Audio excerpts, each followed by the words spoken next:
This is Fortress on a Hill. Thank you for joining us. I'm Henry. And I'm Danny. We're here to tear apart recent stories about our nation's armed forces and our veterans. We hope you'll take a critical look at what's happening with our military, and we hope you enjoy the show. Now, let's get started.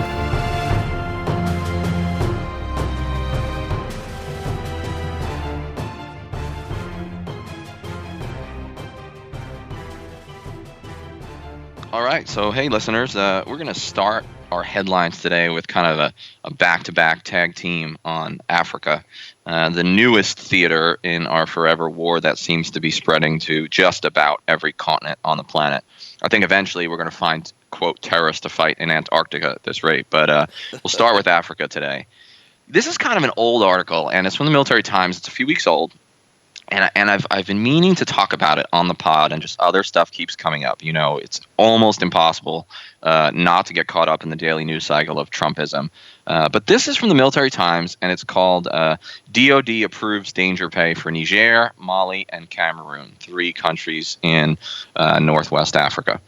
So we're going to talk more about the Green Berets that were killed months back, the 4 Green Berets. But while they were serving in Niger, think about this for a second. The senators on the Armed Services Committee didn't even realize they were there. America did not even know where Niger was on a map. And those soldiers who died in a major combat operation were not even receiving danger pay. Because as far as the military was concerned, that was not a combat zone. Think about that for a second. We're in so much combat in so many places that we don't even know where we're at war and where we're not. We don't even know how to label it correctly. But have no fear. The Department of Defense, retroactive to June 7th, 2017. I have no idea how they came up with that. Retroactive to that date, they are now paying danger pay for all the soldiers and Marines, et cetera, that are either in Niger, Mali, or Cameroon. Which is interesting that they chose those 3 countries, because I didn't even know we had a major military operation happening in Mali or Cameroon. So sometimes this is how you find out. In the mass secrecy society that we now live in, you have to read between the lines to figure out what our damn soldiers are doing. And is Mali the next place they're going to die? Cameroon? The DOD seems to think it's a possibility. So anyway, those 4 soldiers, Staff Sergeant Brian Black, Staff Sergeant Jeremiah Johnson, Sergeant LaDavid Johnson, and Staff Sergeant Dustin Wright, they will all now, their families, will be able to collect an additional $225 a month for the time retroactively that they spent there, which is positive, of course.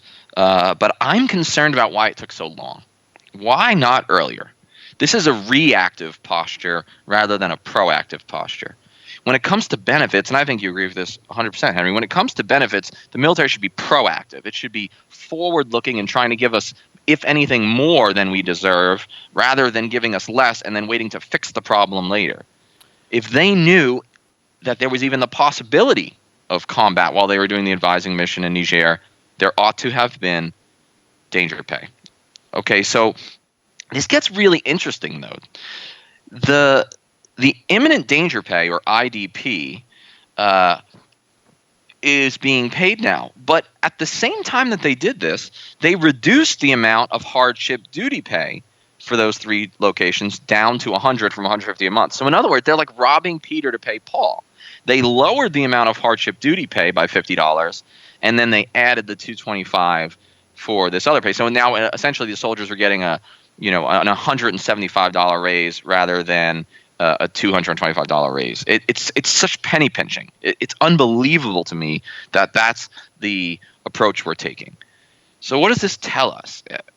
It tells us that the military isn't even sure, it appears, which areas of its deployments to 70% of the countries in the world are dangerous, which ones are hardship duties.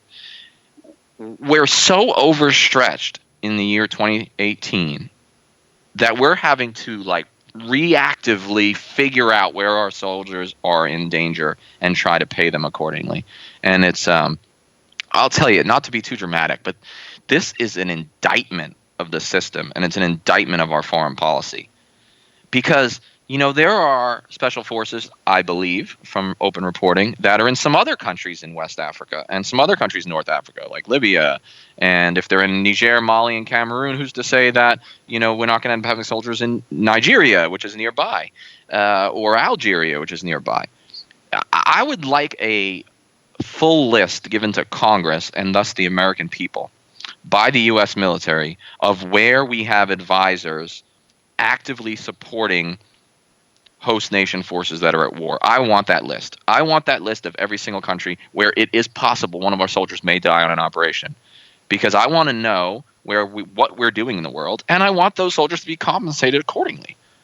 And we can't wait until the next time. We can't wait till 3 soldiers get killed in Libya to decide that, well, Libya deserves danger pay or hardship pay. We need to be ahead of this. And I don't think we should be in most of these places, but if we're going to be, let's take care of the soldiers. I don't know. What do you think about that? Well, my last time getting danger pay, we were for the 15 months on my last tour. I remember that they were able to get us out of country just in enough time that we didn't get the extra $1,000 for the 15th Right. month. And Yeah. overhearing NCOs discussing it is that was always the plan, is that they go out of their way to try to deny troops this money, even when the rules are more liberal. Their actual enforcement is very, very conservative in the end. They don't get to those people as much. Now, I would assume that by them saying, if they had done it from June 2017, that would have been their indictment that, yes, these guys are taking fire. And so they would rather not pay these guys and have us be more completely in the dark about it than appropriately pay them and expose their operations there. And we're not talking about exposing them to any danger. We're talking about to the media. Any bullshit they want to bring up about, like, no, it's confidential, it's national security, we can't discuss it. Like you just said, that there's even one single soldier in Mali, Chad, Nigeria, any of these places. So, but yeah, that's the way that they work the system, especially when it comes to pay. And it's ridiculous. It's a travesty, and I want the American people to know about it. I want someone like John McCain to be yelling about this on the floor of the Senate. I don't always agree with the man, but we need someone with a little bit of courage to stand up, maybe a veteran, to say, hold on, everybody. Like, hold your horses and let's take a look. Let's take stock of where we are in the world and re-look our operations. I think that would be valuable. And you're right. It's not going to happen. It's a systemic problem, and we're a reactive rather than a proactive force. Which brings us to the other reporting, right? That we're going to talk about now, and the new information coming out in Niger. Yeah. So first on the block today for me, just out of Vice News this last week, that there is an 800-bed base being built on an old Soviet airstrip in Somalia. This is in addition to the 800-bed drone base that's being built in Niger. But it shows just how dedicated DoD is to, quote, fighting extremism in Africa. From the article, the buildup coincides with an aggressive escalation by U.S. forces in their fight against al-Qaeda-linked Shabab. U.S. Africa Command, known as AFRICOM, now has more than 500 military personnel in Somalia. According to a spokeswoman, a dramatic increase over 2016 when AFRICOM only acknowledged 50 troops on the ground there. And since January 2017, U.S. forces have conducted at least 48 strikes in Somalia, compared to 14 in 2016 and 11 in 2015.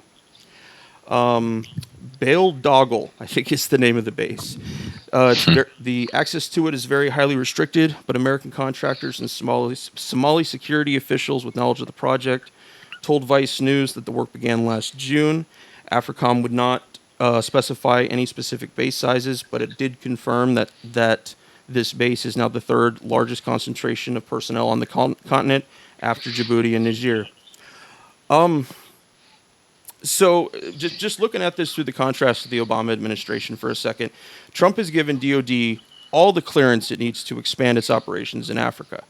And while DoD spokespersons have talked about the need to, quote, advise and assist, that's the bullshit we hear most often, the heaviest fighting still requires U.S. boots on the ground to accomplish this. We're seeing this in Afghanistan, certainly in Syria, and now we're seeing it in Africa too.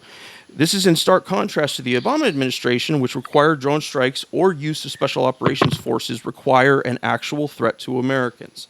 and along with U.S. trained fighters starting coups in African nations, the U.S. military's mission in Africa seems to me to fit very much into a shoot first, designate terrorists second.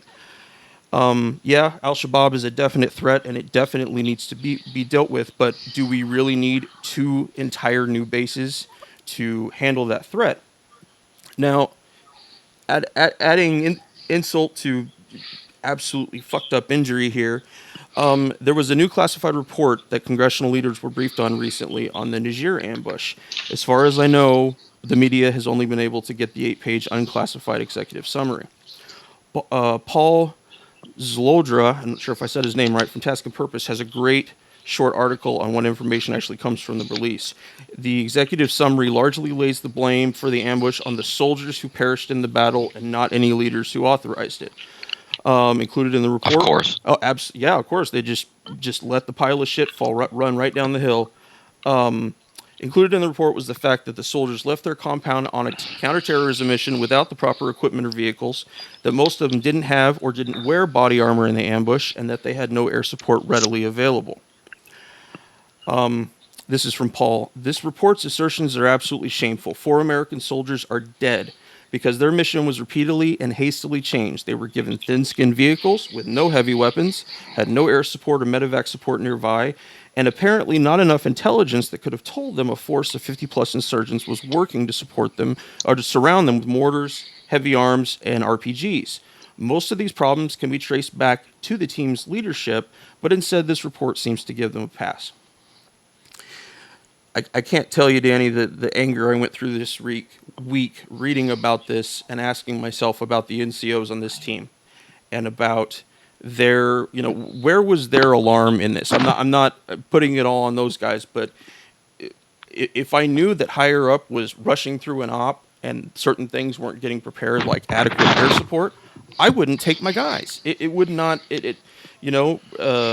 change from a training mission to a kill mission, no intel to understand what they were walking into. And by the way, guys, AFRICOM has now mandated it that any convoy that goes out in the AFRICOM AO now has to have a drone that is doing air reconnaissance for it, which to me should have been the easy answer beforehand. We're going into places and with adjacent borders of countries that are real close together and you don't really know what the hell's going on. So why wouldn't they have done that in the first fucking place? It's a great question because you mentioned the NCOs. I'm sure they felt pressure just to do what they were told because that's how it works. But at the same time, so many alarm bells should have gone off that you've mentioned. Okay, no air support, no drone giving us surveillance, and that means we don't have any intel. We don't even have body armor or crew serve weapons, so maybe we are not ready to switch this into a capture kill. Could you imagine rolling through Iraq to go raid an apartment building and you didn't even have body armor? First of all, you wouldn't be allowed out the gate. Nope. Without body armor or without crew serve weapons? I mean, that's madness. It shows that we're fighting the war on terror, not only in more places than we need to, ever expansive, but we're doing it on a shoestring sometimes in these places like Niger, which is the same reason that the French had to get involved with like Casavac and an air support, because we're all over the place. We don't have resources to do this. No, it. I just kept picturing the rolling out a gate, like you said, in Iraq with, I think they had 7 vehicles, but none of them had crew serve weapons mounted. So we'd be dead. And even the heavily armored stuff, even the guys that Blackwater, the kind of trucks that Blackwater had, even those weren't as hard armored as our Humvees and ASVs and Strikers and stuff. So right. Yeah, no, but I hope more information continues to come out about this, but yeah, I'm so done being pissed about it for now. My sister, who, she's interested in the military because I've been serving for so many years, but this is not a person who's deeply embedded in the knowledge about the Middle East or North Africa. And she texted me during one of the press conferences this week regarding Niger, and she's like, "Are you listening to this?" So this is a lay person, my sister, who's an architect, okay? She's not a professional military analyst. And she recognized the hypocrisy and really the absurdity of this mission and the fact that we're just finding this stuff out now. So much so that she decided to text me and talk about it because, even to a lay observer, that should be telling. If a lay observer like my sister can watch this and say, I don't know a lot about the military, but something doesn't sound right, alarm bells ought to be ringing. And I feel like this is not the last we've heard of the Niger ambush. I feel like we're going to get some sort of new shocking information in the future because it's all come out in drips and drabs. You know, we didn't get like a solid report to the public. It's all been like leaking out, one thing after another. Oh, well, actually he was captured. Oh, well, maybe he wasn't. Oh, maybe he was executed. And it's like one piece after another has been sort of leaking out rather than just a full disclosure. Mac Thornberry, the chairman of the House Armed Services Committee, when the first leaks from this report came out in the media, the only thing that he mentioned in his press release was the leaks. It wasn't the information that came out. It wasn't any of these points that we've discussed today. His only thing, and it was a good 2-paragraph press release about this, was about his anger at the leaks about the fucking report, not the reality. Ridiculous. And, he could do both. I get that they don't want to question DOD on anything these days, but couldn't he not do both? Could he not hold them accountable and say that the leaks were inappropriate? Seems logical to me, but it's so political and it's so partisan at this point. It's like it seems to me that like Republicans and conservatives at this point, most of them at least, only care about the leaking. They're like, how dare people leak? And the Democrats feign shock that, oh my God, the substance of the leak. But even the Democrats aren't really engaged. They don't know what's going on until after it happens. So it's like there's no congressional oversight. There's part of the reason we have a Congress is to hold the executive accountable and to provide oversight of military operations, foreign policy, et cetera. And I mean, they're just failing in that duty. And then we're surprised they have like a 7% approval rating. Congress, that is. They are derelict in their duty. They are supposed to represent us, okay? And they're not doing that. And you know what? We shouldn't be surprised because this is a 17-year-old tale. This is nothing new. The same problems have repeated themselves every year. If you think it'll be better in 2019, you're wrong. It's going to be worse. Yep, it'll definitely be because worse. It's been getting progressively worse. And this administration, like you mentioned, they ran on a platform of like less war, less dumb stuff in the Middle East, and I was kind of on board with them. I thought Donald Trump was a sort of coarse and crude man, of course, but I was like, all right, well, some of the stuff he says on foreign policy is pretty reasonable. But the exact opposite is how he's actually, actually ruled. It's been whatever the DoD wants, we'll give them. And if they want to expand operations, if they don't want to stop reporting civilian casualties, well, that's good. Never question our military. They're gods. Well, they're not gods because when they roll out the gate without armor and crew-served weapons and intelligence, they die just like anyone else. Because they're not gods. They are the most effective fighting force in the world, but they still need to be supported in order to succeed. Absolutely. They're not Supermen. They're not people that have anything beyond what a normal soldier would. They're not Hercules. They're not going to go in and change things in a way that any other fighting force could not change something. So, and this is a stern reminder for me, where's our anti-war movement? Where are people talking about this exact thing? Not even just the missions, but the deployments. 70 countries in the world, right, Nanny? 70% of the countries in the world, which adds up to about 140 countries. I knew I had that wrong somehow. Yeah, it's much worse than we thought. Yes, no, 70% is much fucking worse. Now, most of it's special forces, but still. Yeah. It's that's an alarming thing. I was only being a little facetious when I said, "Well, what's next? A drone base in Antarctica?" Like, where aren't? It's not off the mark. Where aren't we deploying? Yep.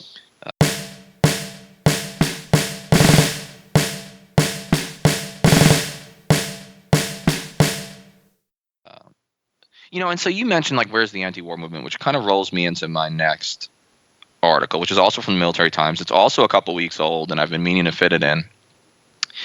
And the title of the article is "The Vice Chief Wants More Than Just Military Brats in the Army."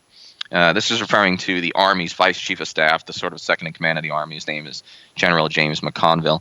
And he is expressing alarm that too large of a percentage of our military has a large number of family members also in the military. In other words, the military is not touching a broad enough sort of framework of people, and it's a narrow military caste, almost like a Praetorian Guard in the Roman sense, that is now serving in the military. And he expressed alarm about this. Oh, by the way, he knows something about this because General James McConville himself has 3 children serving in the U.S. military right now. Wow. And this is not uncommon. I can't tell you how many of my cadets at West Point had parents who also graduated from West Point. I'll give you a little vignette. I taught history at West Point 2014 to 16. And on the first day of class, every semester, all 4 semesters, I don't really teach. I sort of just do a get-to-know-you session, and everyone introduces themselves and where they're from and what they're interested in. We all just get to know each other. And one of the things they always have to start with is tell us where you're from. And I had usually 12 to 15 cadets in each class. We have pretty small class sizes, which is great. And every time I did it, between 3 and 5 of those cadets, in other words, about 33% of them, would say, well, I'm not really from anywhere. And I would say, what do you mean? And they would say, well, I'm a military brat. And that's great. I mean, there's an enormous amount of honor in a family having sort of a tradition to serve. But too high of a percentage of our military is from military families, from the same little group. So that the rest of the country is disjointed and sort of split from the military and what the military does. And I think that helps explain your point, which is that there's not enough of an anti-war movement. No. Because if there were a draft, or if a larger percentage of Americans were volunteering, more people would have skin in the game, and more people would be like, wait a second, what are we doing? But when it's these like military castes, these like military families that are serving, no one really cares, because it's just like a small segment of the society, and it doesn't touch your average American. And it fits right into their lived experience as well. Absolutely. You know, McConville came up with some stats. I mean, get this. Right now, 79% of the people that join the Army have a family member that served in the military. How do you not become isolated from the rest of society when 79% of your enlistees are from military families? That's an enormous number. Now, I understand some of those are like grandfathers who were in Vietnam and, you know, during the draft time, but that is still, it's the highest it's ever been, to my knowledge. The quote that General McConville had was really excellent. He said, quote, "We don't want to be a family business or a military business because we want to give everyone the opportunity to serve." In other words, it's unhealthy for the republic, small r, republic, when a military caste begins to fight. When you so professionalize your force that it no longer reflects the society that's supposed to be protecting. This happened in Rome. Rome started having a military caste, and then it started relying on essentially mercenary professionals to fight in its armies. And what they found out was Roman society became ever more sort of corrupt and narcissistic and not invested in its own defense. And sooner or later, the borders started kind of falling to the barbarians. And that's not the only reason it happened, but it helps explain the fall of the Roman Empire. And I fear that we're in a very similar situation today.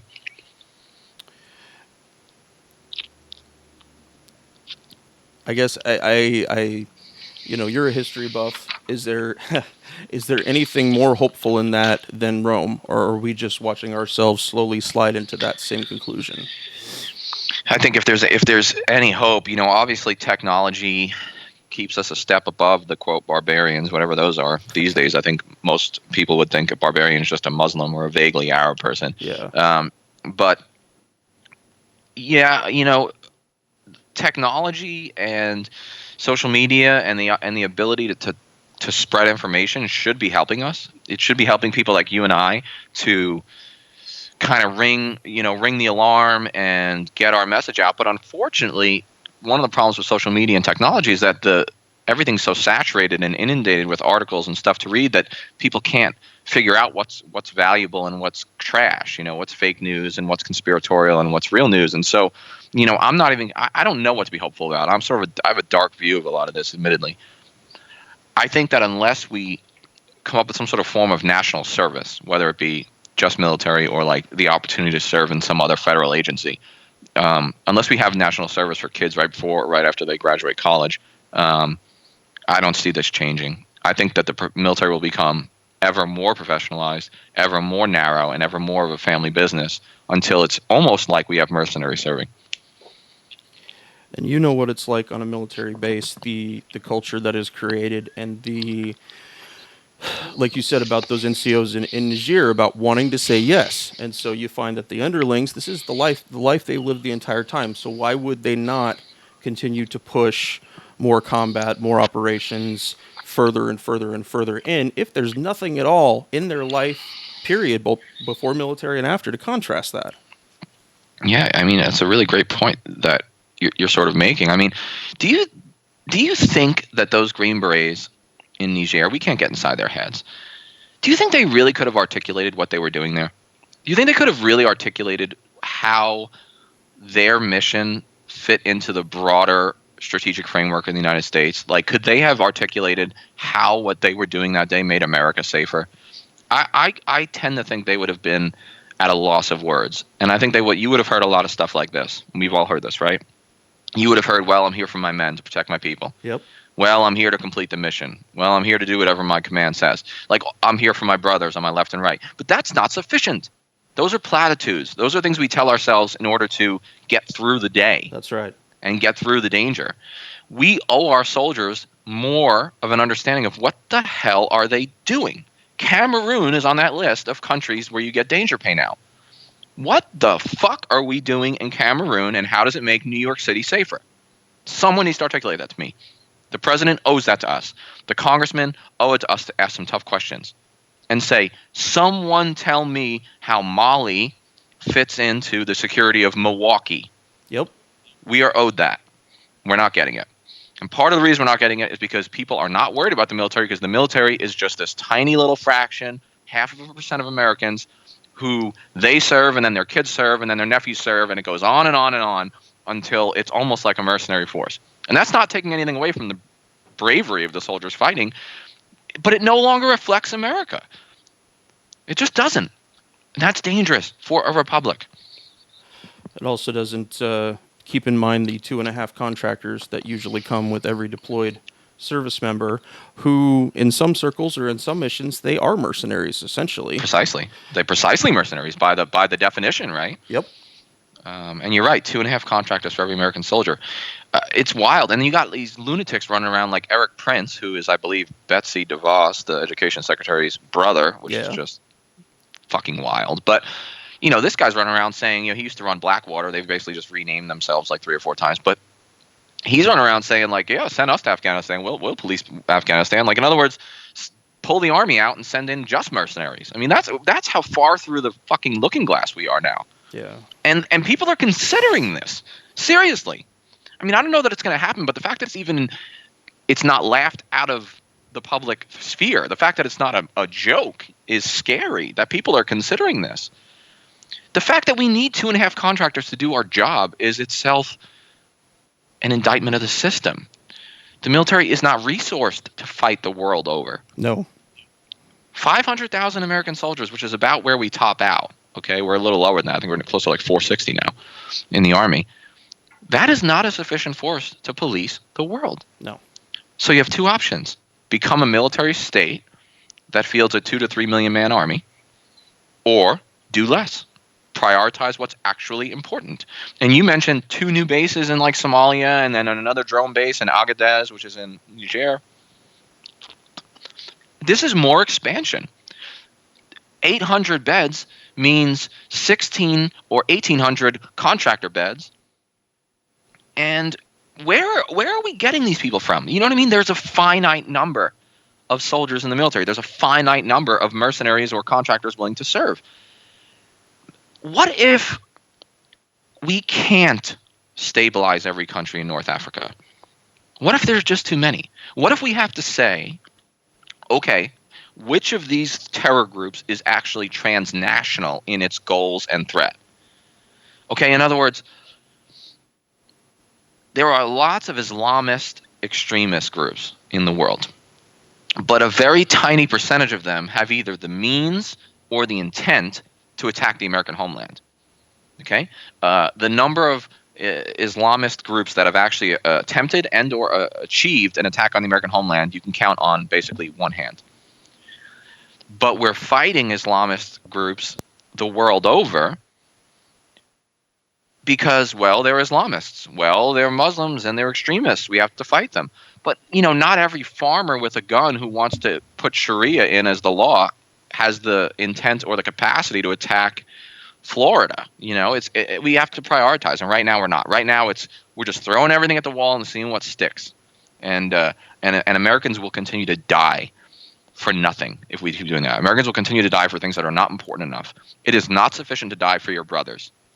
you need to also be dying for something worthwhile. Otherwise, you shouldn't have been there. You shouldn't have been asked to die for your brothers, because the fact that you were is a failure in the system, a failure of the American people, a failure of the American Republic. Absolutely. No, I agree with everything you're putting out. I should have been, as a young soldier, I should have been able to articulate why we were in Iraq, because my command had made it clear to me, this is what's important here. They just told us to train and arm Iraqi police. That was it. It didn't matter that they weren't doing well at the job. It didn't matter that they were selling their weapons and uniforms in the market. It just mattered that we continued doing the mission, quote unquote, that we were fucking doing there. Right. You're absolutely right. I remember military police that we used to work with who, would do what you're describing, and just kind of drive around from police station to police station all day, checking on the people they were training, and like they were on the road for like 6 or 8 hours a day, and every minute they were on that road, they were in massive danger of IED strike. And it was just, I used to wonder, man, how do these guys do it? Most Americans think infantry, they think cavalry, they think, maybe armor as like the combat forces, and they didn't realize that like military police were in at least as much or more danger as those people, just because they were on the road all day checking on these pieces of shit largely that we were trying to make in our own image, and it was just not going to happen.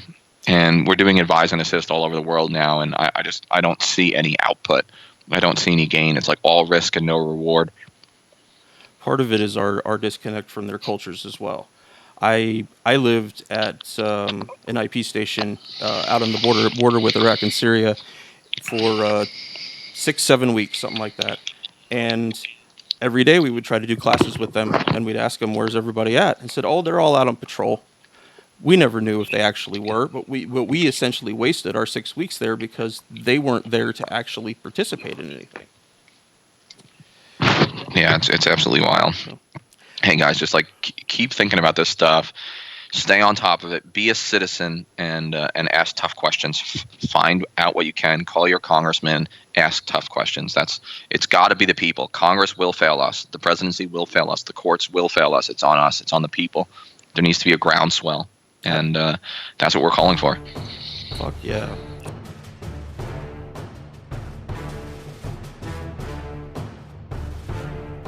Thank you for joining us today. Please come join the conversation at www.fortressonahill.com.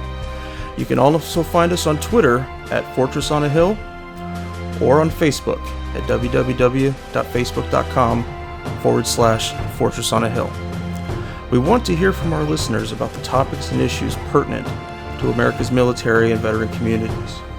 And last but certainly not least, analyze your news and its sources very closely. Verify everything you read. And remember that no one, no matter how powerful, are above criticism, especially those with the power to send others into harm's way. We'll see you next time.